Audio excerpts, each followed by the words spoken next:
पंच परमेष्टि भगवान की, संत श्रोमणी आचार्य भगवान गुरुदेव श्री विद्यासागर जी महाराज की, पूज्याचार्य श्री समय सागर जी महाराज की।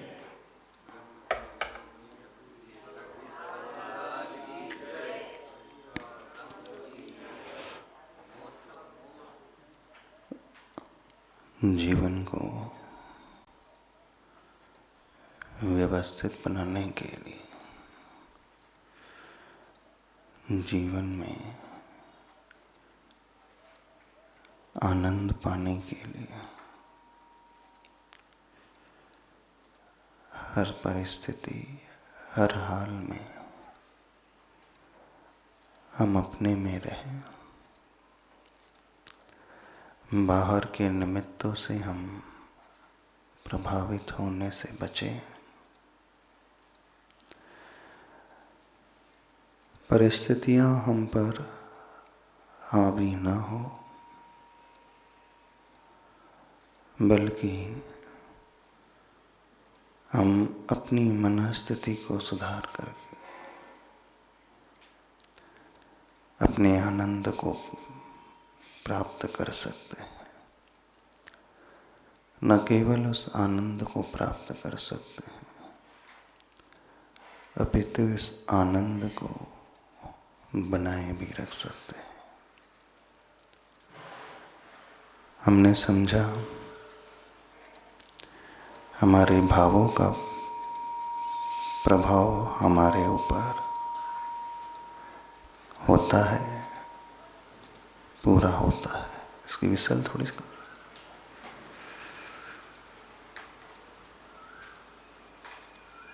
हमारे भाव जैसे होते हैं, परिणाम जैसे होते हैं, उसी के अनुरूप हमारा जीवन भी बनता है।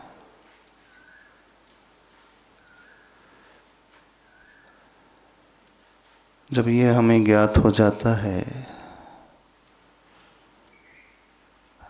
हमारा जीवन सब कुछ हमारे भावों के अनुसार है, तो हम उन भावों को समझना सर्वप्रथम सीखें।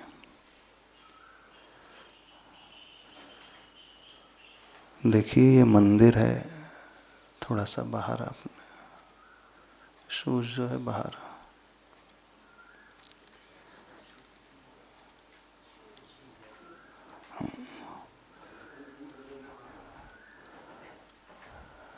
मन की शुद्धता मूल रूप से हमारे ऊपर तो आधारित रहती ही है,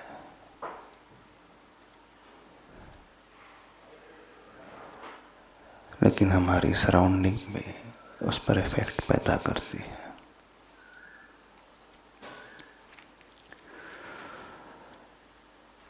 तो हम कह रहे थे हमारे मन में तरह तरह के भाव पैदा होते हैं, लेकिन हम उन भावों को, इन इमोशंस को पहचानते ही नहीं।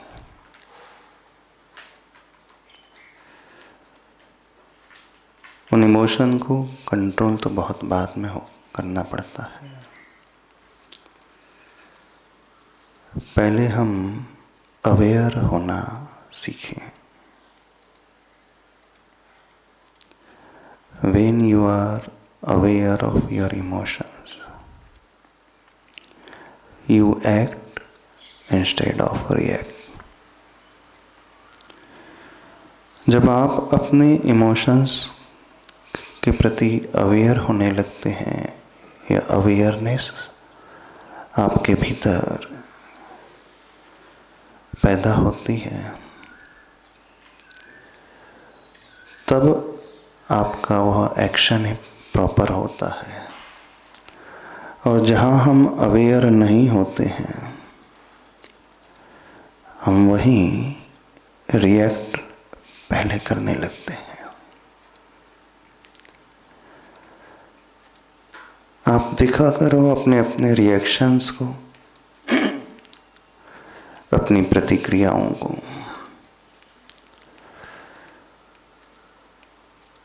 क्रिया और प्रतिक्रिया, एक्शंस और रिएक्शंस।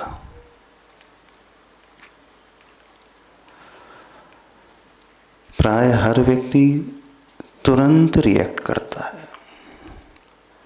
जैसे भी परिस्थिति उसे मिलती है, सराउंडिंग मिलती है, निमित्त जो उसे मिलने लगते हैं,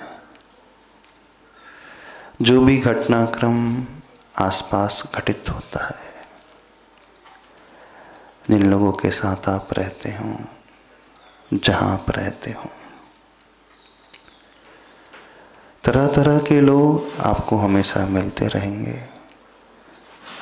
आपके वर्क प्लेस में, समाज में, यहाँ तक कि आप जहाँ घर में रहते हो,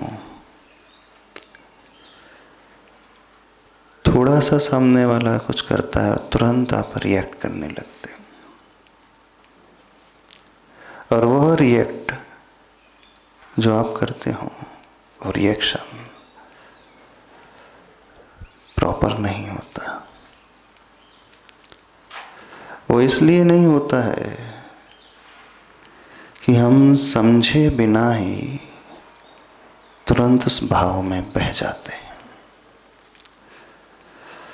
जब व्यक्ति के भीतर अवेयरनेस पैदा हो जाएगी तो वो एक्ट करेगा, प्रॉपरली रिस्पॉन्ड करेगा। रिस्पॉन्ड और रिएक्शन में बहुत अंतर होता है।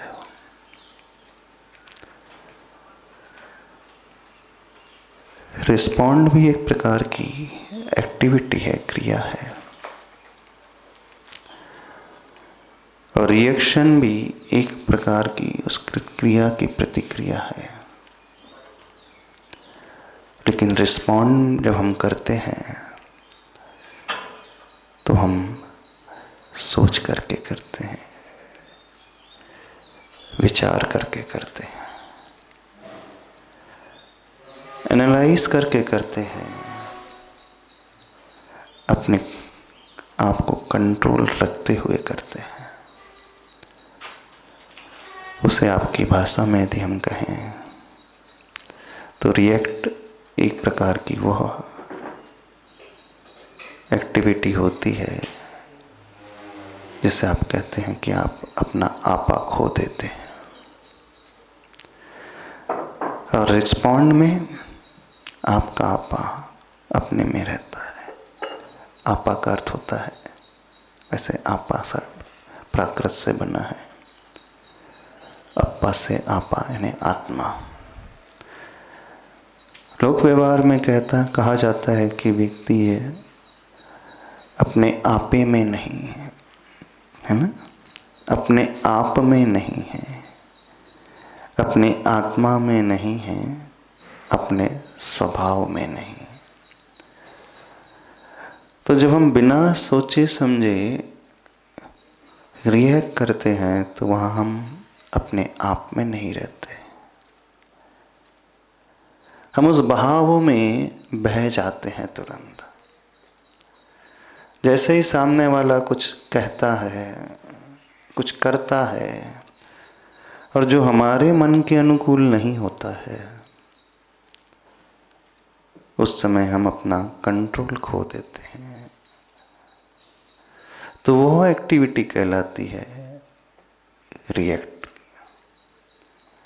लेकिन जब कोई व्यक्ति रिस्पॉन्ड कर रहा है, रिस्पॉन्ड में भी वह कुछ कहता है दूसरों से, पर उसका कंट्रोल उस पर रहता है। एक छोटी सी बात आपको कहते हैं, आपको दुनिया में कई लोग ऐसे मिल जाएंगे जो तुरंत जवाब दे देते हैं और वही कहते हैं कि मैं बहुत स्ट्रेट फॉरवर्ड हूँ,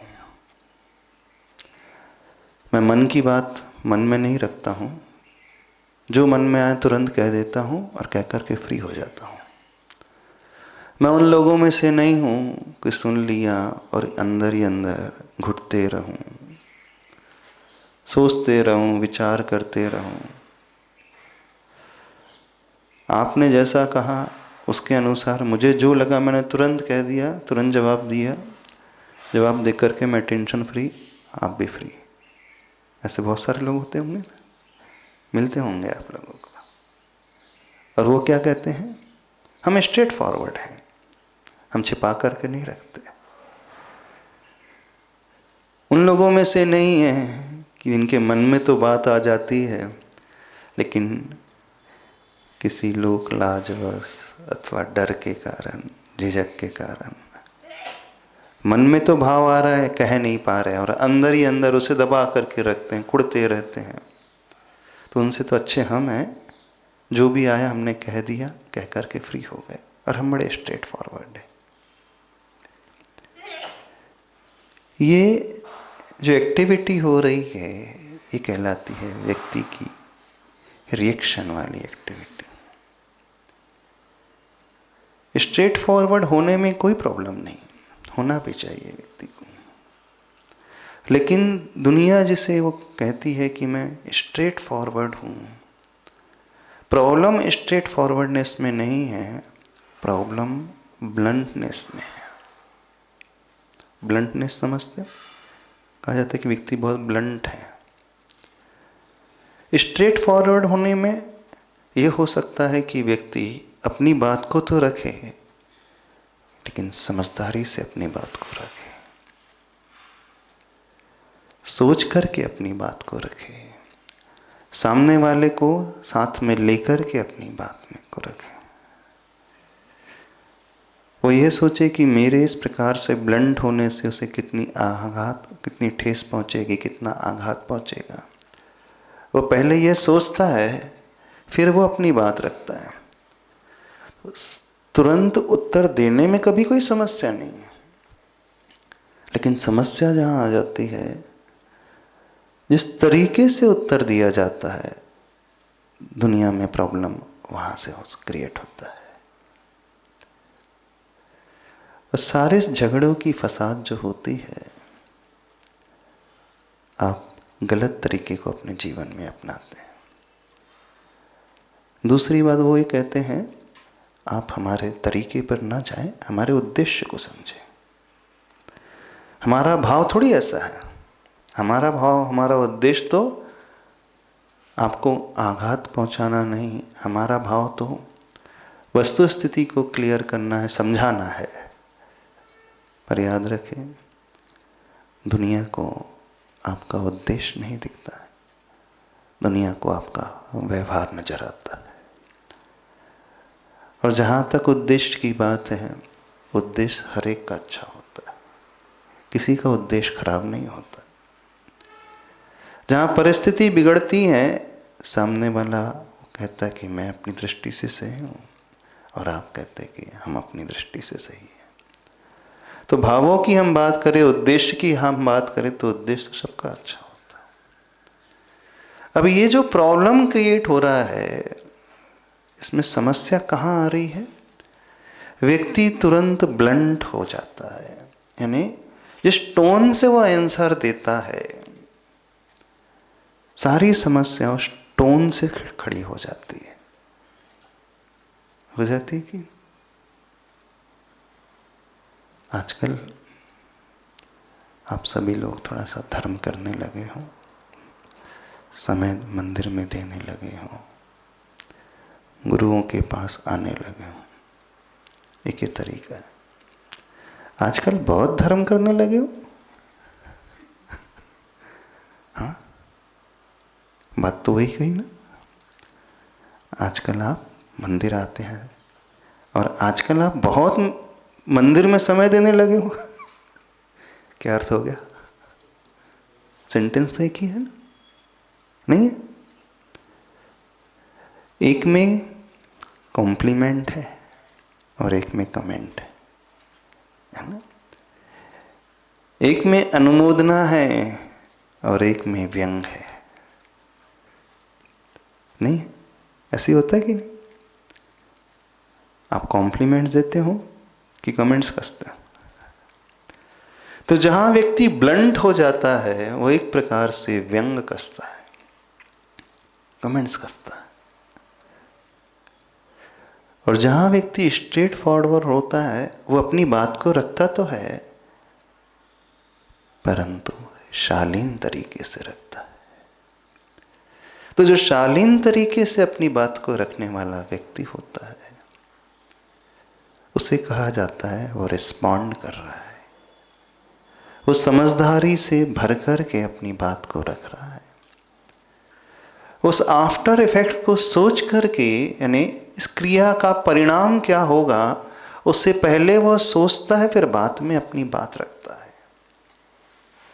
तो ये ऐसा कौन सा व्यक्ति होता है? ये वही व्यक्ति होता है जो अपने इमोशंस को मैनेज करना जानता है। और इमोशंस को मैनेज वह कर सकता है जो पहले अवेयर होता है, समझने वाला होता है, सतर्क होता है। हम अपने स्वभाव को बदलना चाहते हैं, हम अपने स्वभाव को सही बनाना चाहते हैं, हम अपनी कमियों से ऊपर उठना चाहते हैं। बहुत सारी कमियां हैं, बहुत प्रकार के इमोशंस व्यक्ति के भीतर हमेशा पैदा होते रहते हैं। एक क्रोध वाला इमोशन, एक अहंकार का भाव पैदा होता है, ईर्ष्या का भाव पैदा होता है, भय का भाव पैदा हो जाता है, सरप्राइज हो जाता है, उदासी का भाव, एकदम शौक लग जाता है, प्रसन्नता का भाव।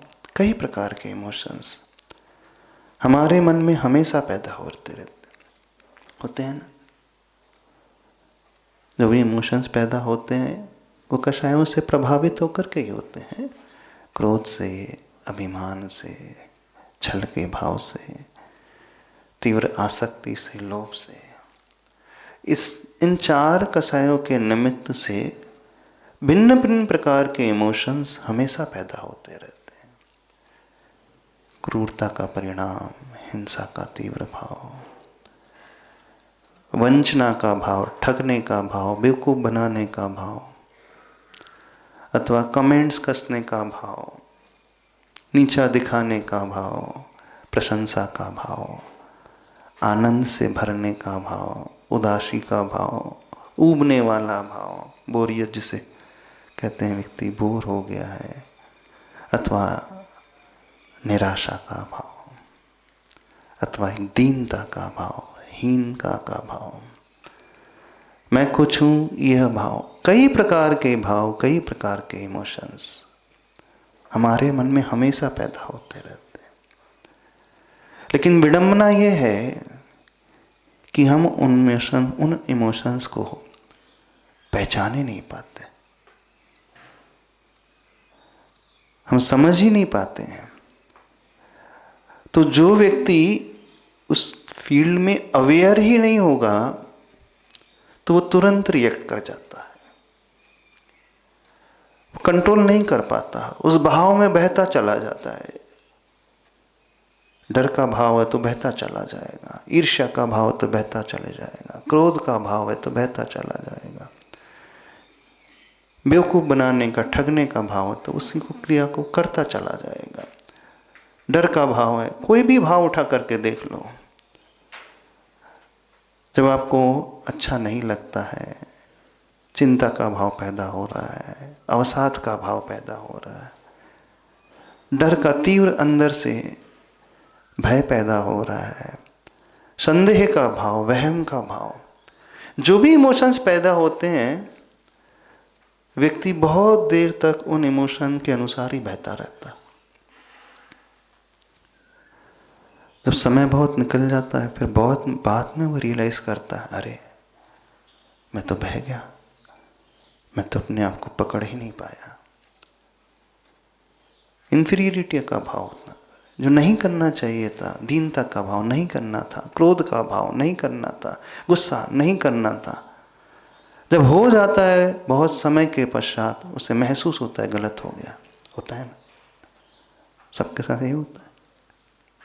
जानते सभी हैं कि नहीं करना चाहिए, लेकिन उस भाव में चाहे किसी भी कषाय का उदय हो अथवा नौ कषाय का उदय हो, जैसे हम कहते हैं क्रोध का, मान का, माया का, लोभ का, अथवा नौ कषाय समझ लें, हास्य का, रति का, अरति का, शोक का भाव, दुख का भाव, जुगुप्सा का भाव, ईर्ष्या का, ग्लानि का, अथवा वासना का भाव, कोई भी कषाय, नौ कषाय को हम उठा करके ले लें, तो जब भी वो शुरू होती है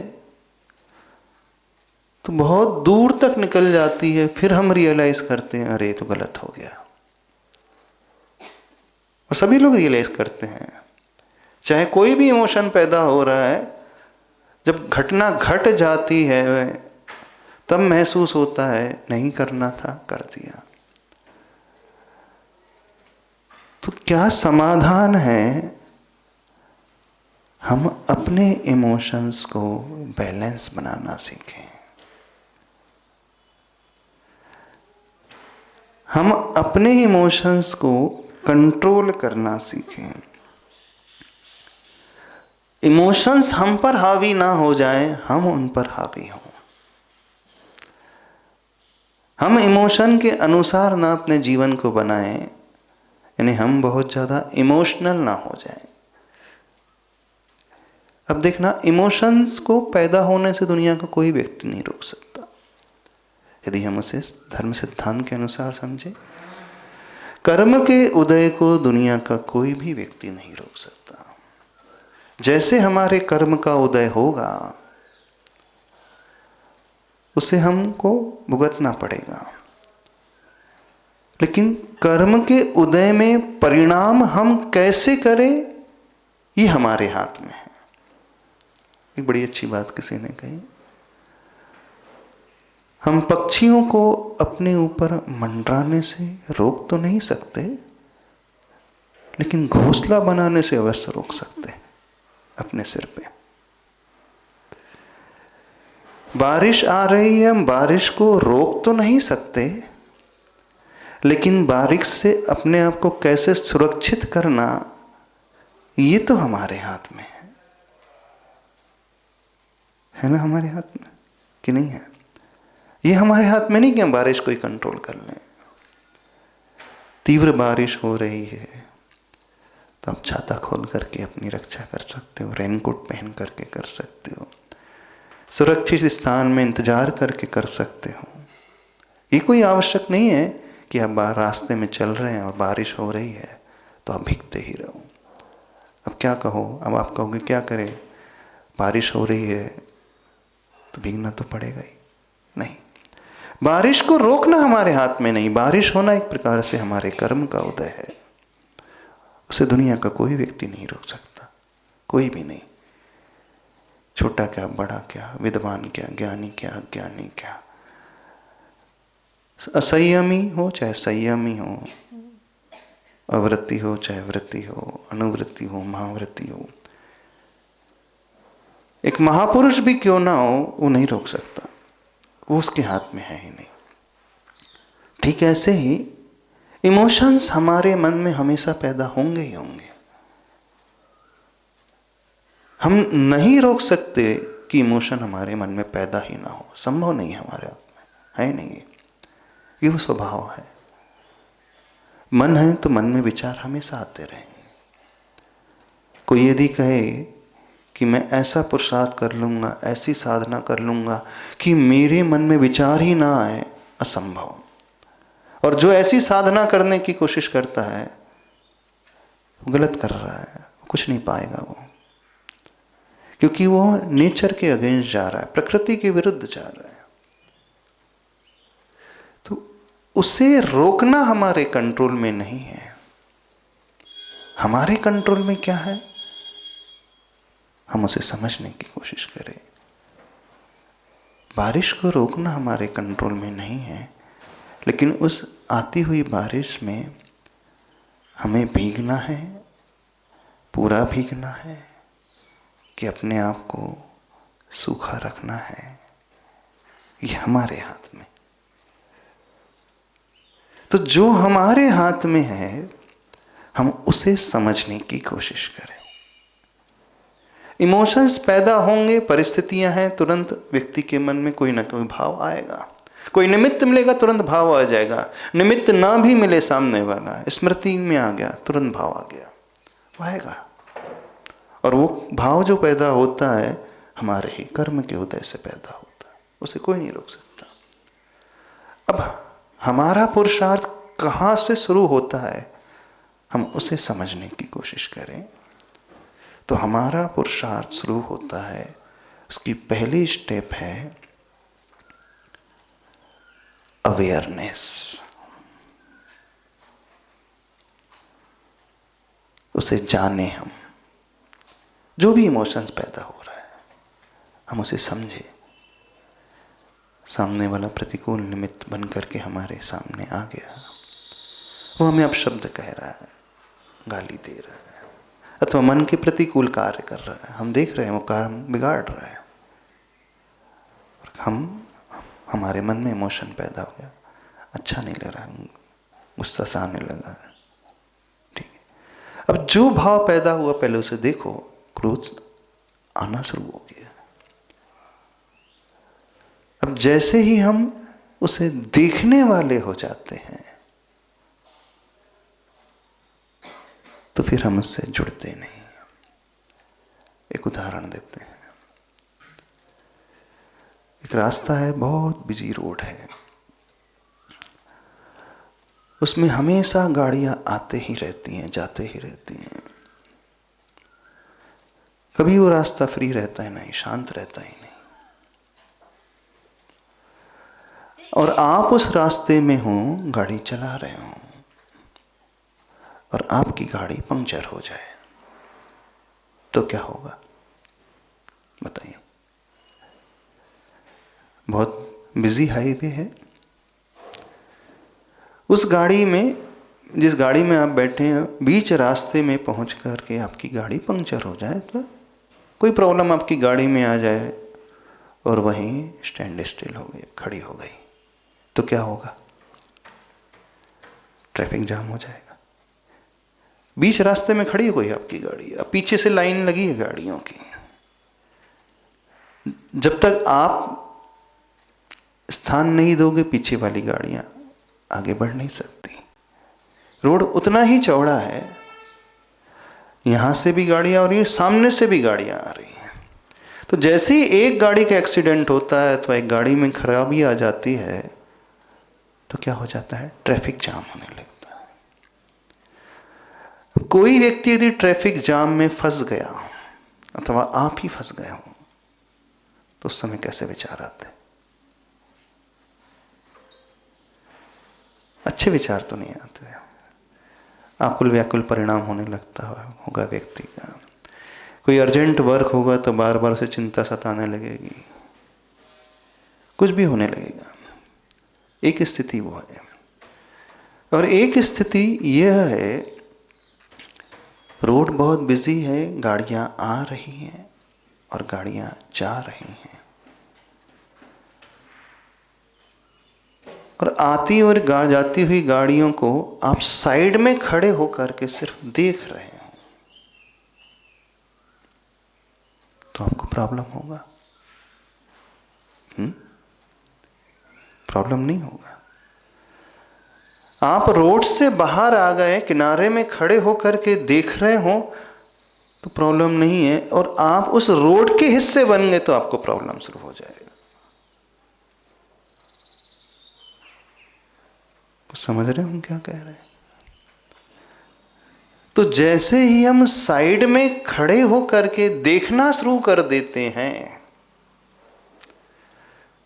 गाड़ियां कितनी भी आए और कितनी भी जाएं, उससे हमें प्रॉब्लम नहीं होता है। लेकिन प्रॉब्लम कहां शुरू होता है? जब हम कहीं स्टक हो जाते हैं, रुक जाते हैं। यदि आपकी गाड़ी, चलो आप जिस गाड़ी में बैठे हो लगातार वो चलती रहे, उसी गाड़ी में हो, उसी रोड पर हो, लगातार चलती रहे, बहुत सारी गाड़ियां आगे भी हैं, पीछे भी हैं, सामने से भी आ रही हैं, तो भी आपको प्रॉब्लम नहीं होगा, क्योंकि आपकी गाड़ी हमेशा मूवमेंट में बनी हुई है। प्रॉब्लम कहां से शुरू होता है? जब आपकी गाड़ी खड़ी हो जाती है। ठीक ऐसे ही हमारे साथ है। हमारे मन में हमेशा विचार पैदा होते रहेंगे, आते रहेंगे, जाते रहेंगे। आने जाने में कोई तकलीफ नहीं। तकलीफ क्या है? जब हम किसी विचार को पकड़ लेते हैं। हमारे मन में इमोशंस हमेशा पैदा होते रहेंगे, आते रहेंगे, जाते रहेंगे। यदि हमने किसी इमोशन को पकड़ करके रख लिया, या तो हमने पकड़ लिया अथवा इमोशन ही वहीं रुक गया, तो क्या होगा? पीछे का सारा ट्रैफिक जो तेजी से चल रहा तब रुक गया, अब वो ट्रैफिक जाम हो गया। जहां ट्रैफिक जाम हो गया वहीं कियोस्क शुरू हो जाता है, परेशानी शुरू हो जाती है। तो सबसे अच्छा उपाय है हम अवेयर होना सीखें, देखना सीखें। जो भी इमोशंस पैदा हो रहा है उसे पकड़ना नहीं सीखें। रोड है तो रोड हमेशा चलती रहेगी, रोड में हमेशा वाहन आते रहेंगे। हमारे मन इस रोड की भांति है, उस मन में हमेशा कोई ना कोई इमोशन पैदा होते रहेंगे। उसका स्वभाव है, उसे कोई नहीं रोक सकता, कोई शक्ति नहीं रोक सकती। बड़े से बड़ा महारथी भी क्यों ना आ जाए, ज्ञानी से बड़ा, बड़े से बड़ा ज्ञानी भी, बड़े से बड़ा साधक भी क्यों ना आ जाए, नहीं रोक सकता, संभव ही नहीं। संभव क्या है? हमारे हाथ में क्या है? हमारे हाथ में सिर्फ इतना ही है, आते हुए इमोशन को सिर्फ हम देखना सीखें। आ रहा है और वह चला जाएगा, निकल जाएगा। बस ये क्रिया जिसने सीख ली तो समझना उसने अपने इमोशंस को मैनेज करना सीख लिया। वो इमोशन से प्रभावित नहीं होगा, वो उसे सिर्फ जानने, समझने और देखने वाला हो जाएगा। थोड़ा सा कठिन सा लग रहा होगा आपको, कठिन लग रहा है? जो इमोशन पैदा हो रहा होने दे। कैसे देखें? बस उस रोड से साइड में खड़े होकर के देखें, गाड़ियां आ रही हैं, जा रही हैं, तो अपने आप से निकल करके अपने आप को थोड़ा सा देखने की कोशिश करें, जैसे हम दूसरों को देखते हैं, अथवा जैसे आप मिरर में देखते हो।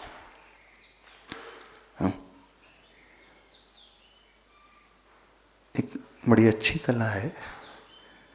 जैसे हम दुनिया को देखते हैं, ऐसे ही जो भी हमारे मन में पैदा हो रहा है इमोशंस, उसे हम सिर्फ देखें कौन सा भाव पैदा हो रहा है।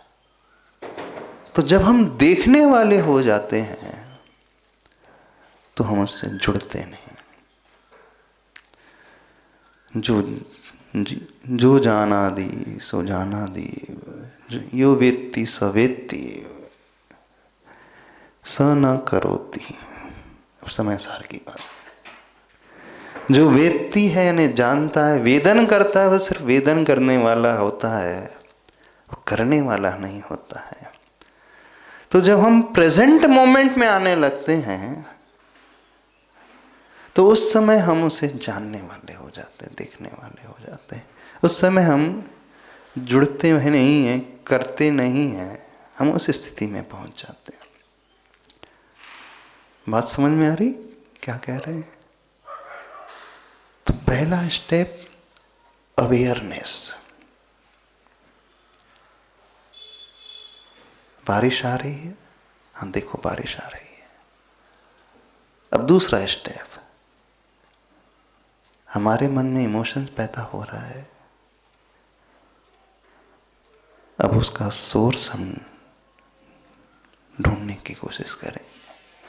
ये इमोशन क्यों पैदा हो रहा है? एक तो यह साधना हो गई कि देखता ही है, उससे जुड़ ही नहीं रहा, उससे कोई फर्क नहीं पड़ रहा। नेक्स्ट मोमेंट में वो दूसरा ही हो जाएगा। थोड़ी बड़ी बात है, गहरी बात है, हर एक की बस की बात है भी नहीं। एक दूसरी साधना, जो इमोशंस पैदा हुआ, हमने देखा, फिर दूसरा स्टेप हमने उठाया, इसका सोर्स क्या है, ये कहाँ से पैदा हुआ और क्यों पैदा हुआ? क्योंकि बिना सोर्स के, बिना कारण के तो कार्य होगा नहीं। उसके सोर्स को, उसके ट्रिगर को ढूंढने की कोशिश करें, क्यों पैदा हुआ। अब जो हमने सोर्स को ढूंढ लिया, उसके बाद हम उसे फील करें कि क्या हमारे मन में हो रहा है। हमें अच्छा सा लग रहा है, बुरा सा लग रहा है, तो उस भाव को पहचाने। अब यदि हमें बुरा लग रहा है तो अगली स्टेप, अब हम क्या करें कि उस बुरेपन से हम नीचे आ जाएं। हम क्या करें कि उस भाव से निकल करके हम साइड में आ जाएं। नदी का प्रवाह है, क्या करें कि हम प्रवाह से साइड के तट पे आ जाएं। अब ये कार्य हमारे हाथ में है, उसका समाधान, उसका सॉल्यूशन।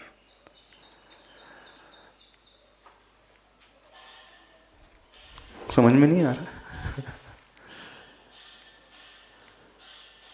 अब हम बहाव में बहने लगे हैं, तो उससे यदि हम बचना चाहते हैं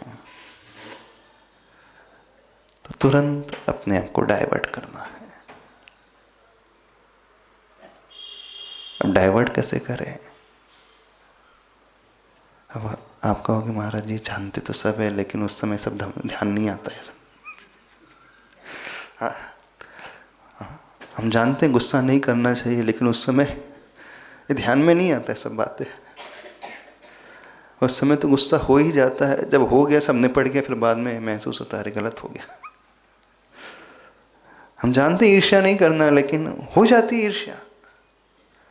जब हो गया फिर बाद में समझ में, हम जानते हैं उदास नहीं होना चाहिए,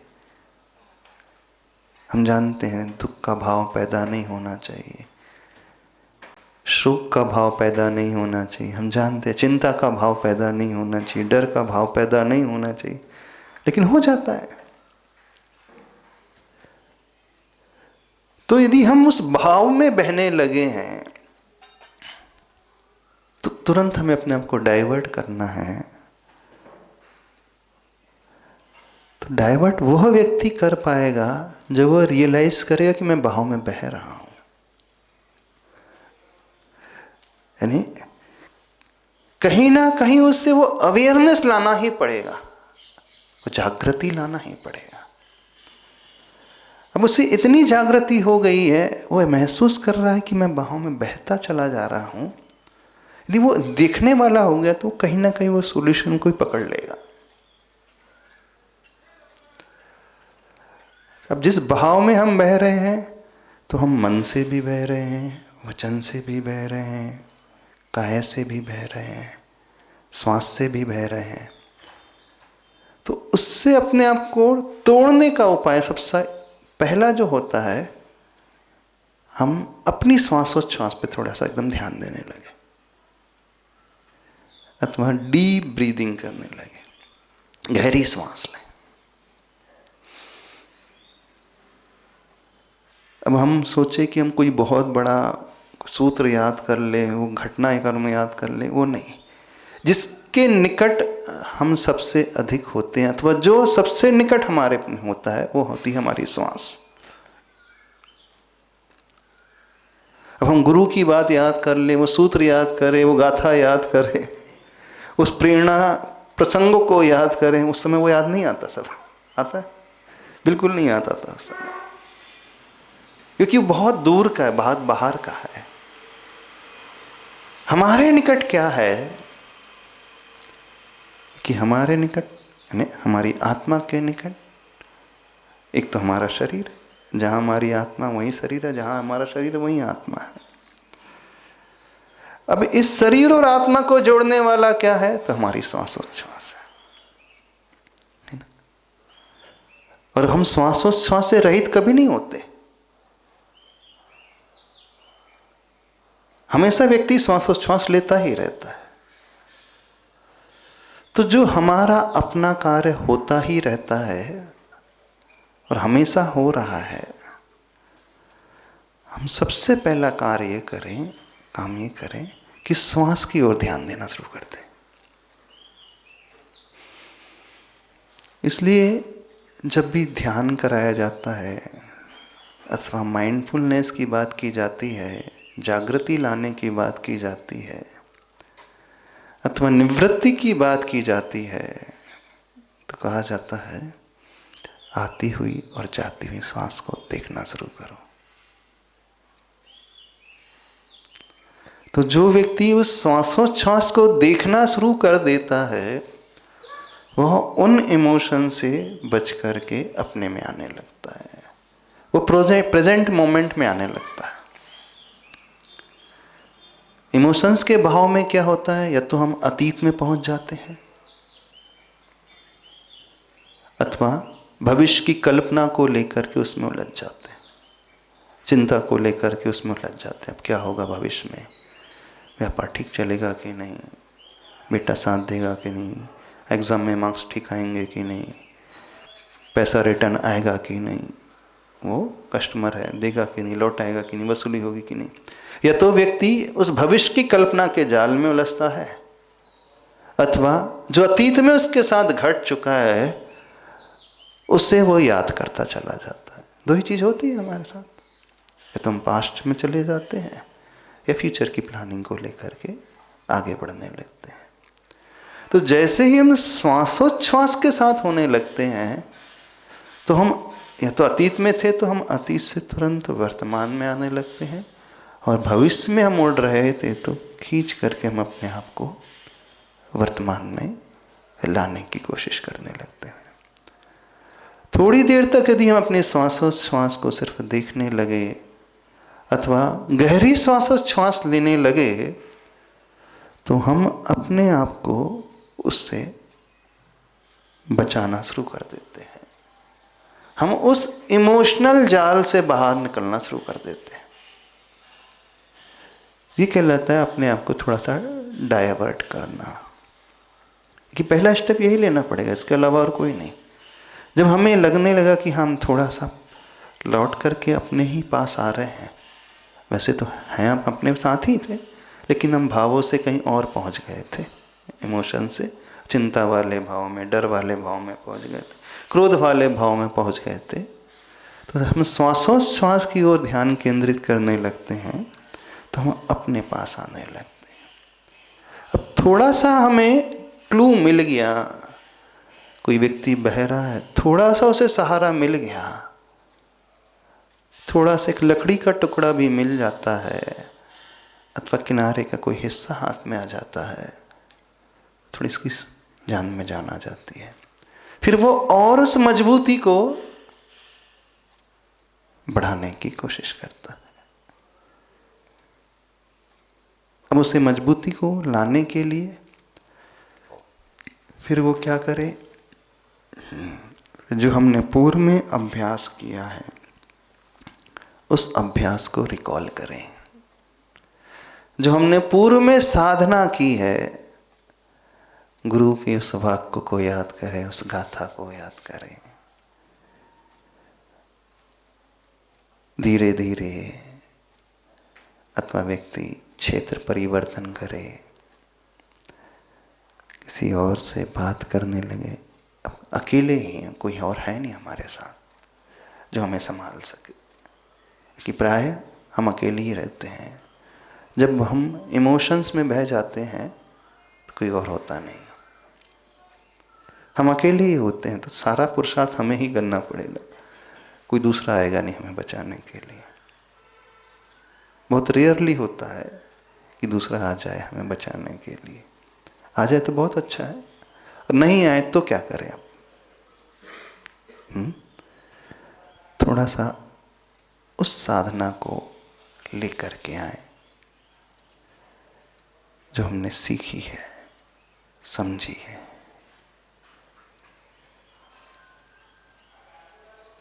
फिर आचार्य भगवान कहते हैं, क्षणभंगुरता का चिंतन करे, अनित्यता का चिंतन करे, अनित्य भावना, बस यहां से शुरुआत हो जाएगी। कठिन सा लग रहा होगा,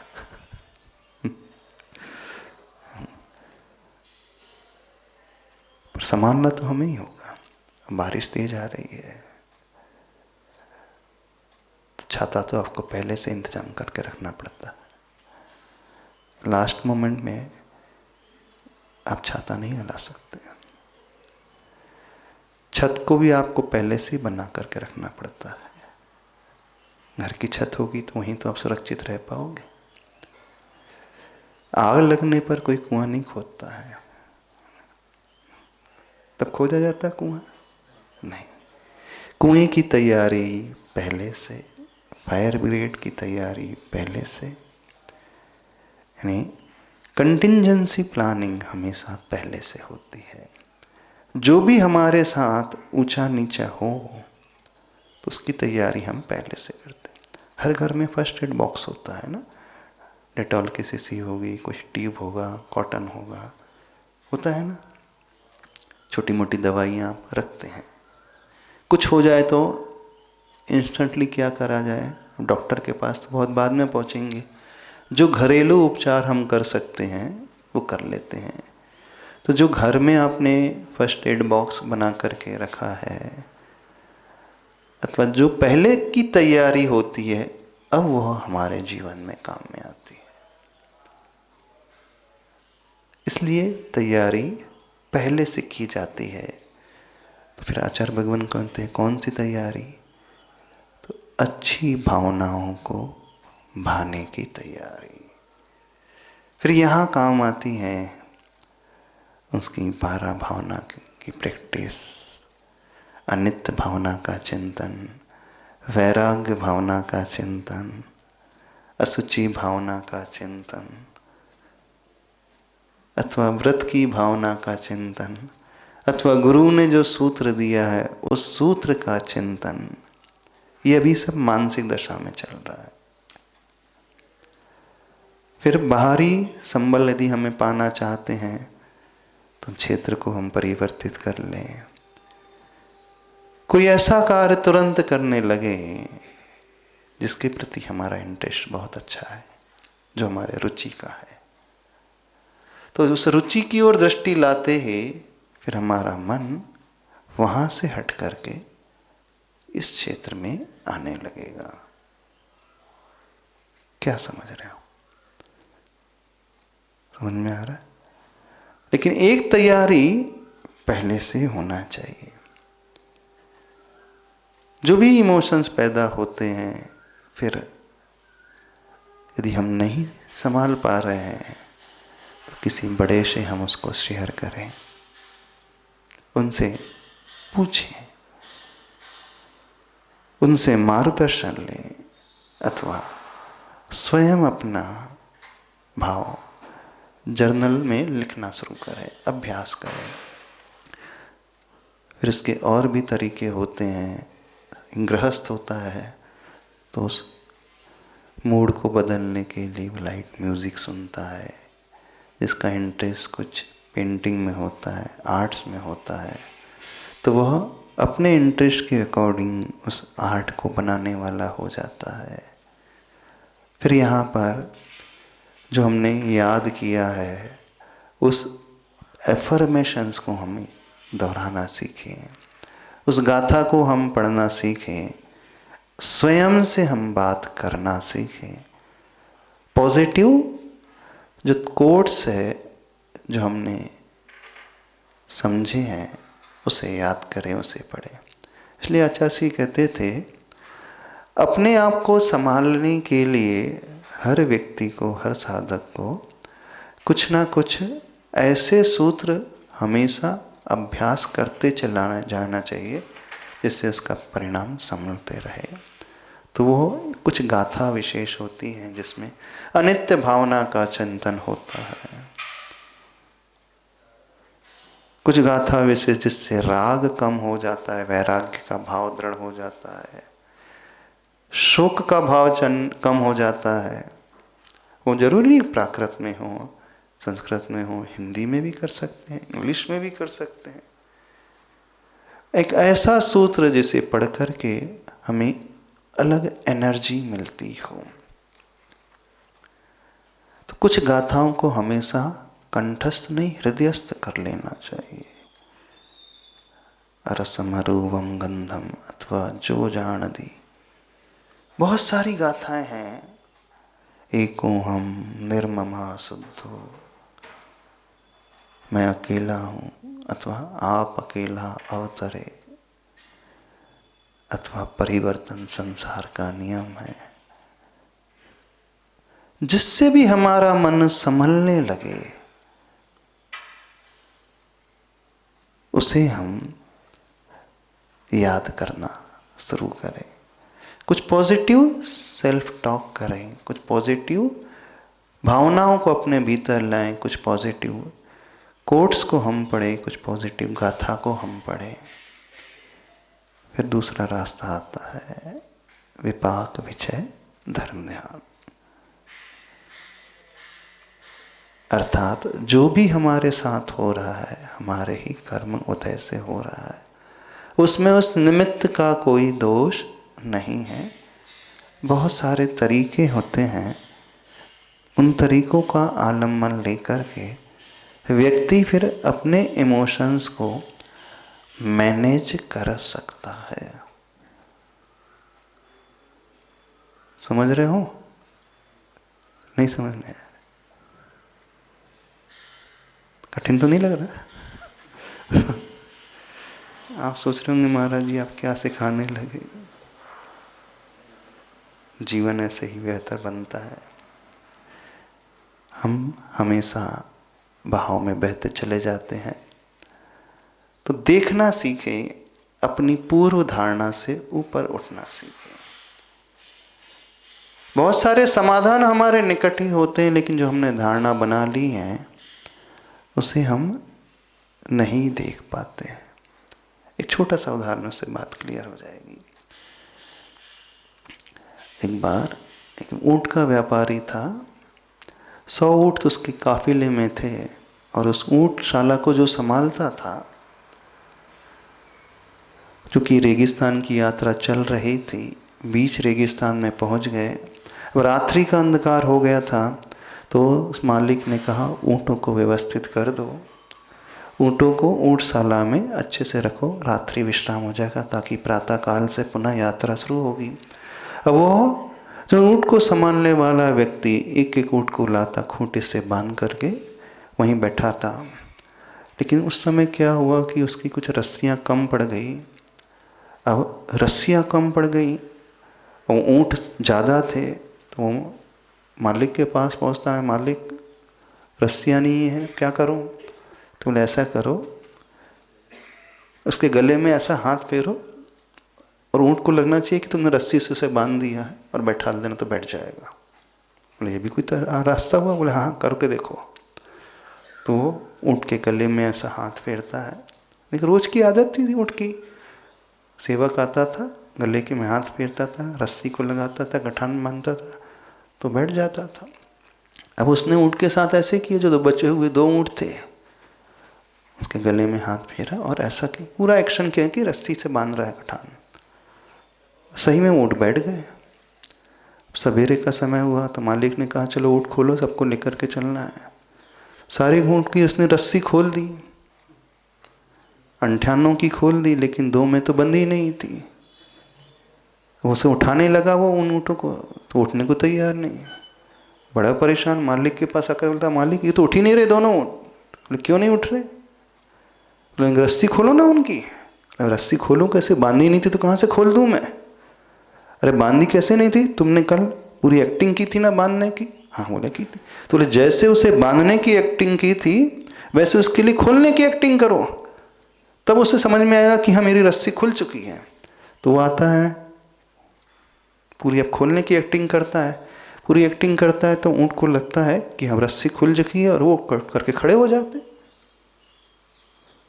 अब जबकि उनके गले में रस्सी नहीं बंधी थी, फिर भी वे क्या सोच रहे थे कि हमारे गले में रस्सी बंधी है, हम बंधन से बंधे हुए, हम आज़ाद नहीं, इसलिए उठ नहीं सकते, आगे यात्रा नहीं कर सकते, जबकि वो मुक्त थे।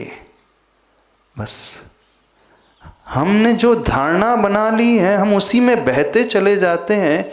यदि हम शांति से अपने आप को देखना जब शुरू कर देते हैं तो हमें पता चल जाता है कि हम कहाँ फंसे हुए हैं।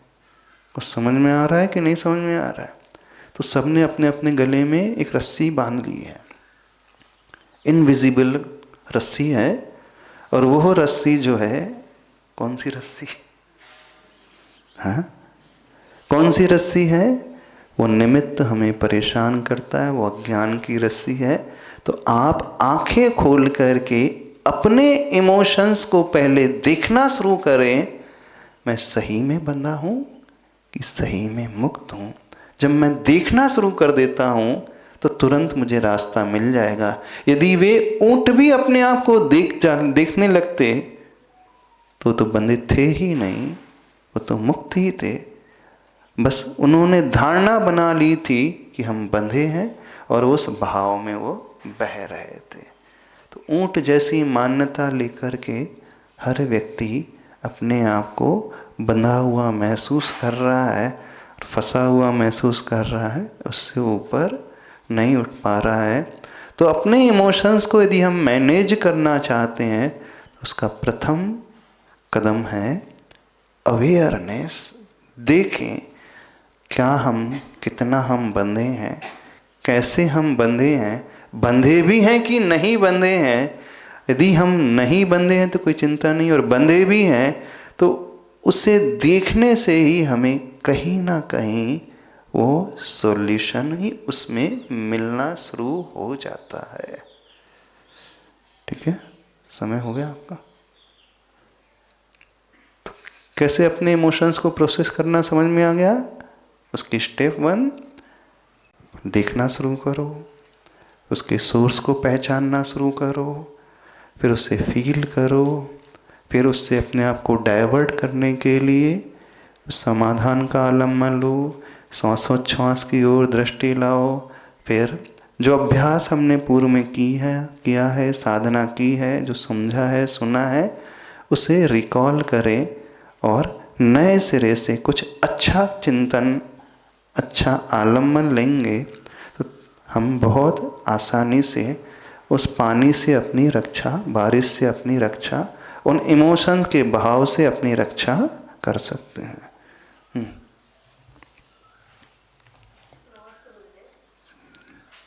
हाँ बोलिए, जल्दी बोलिए।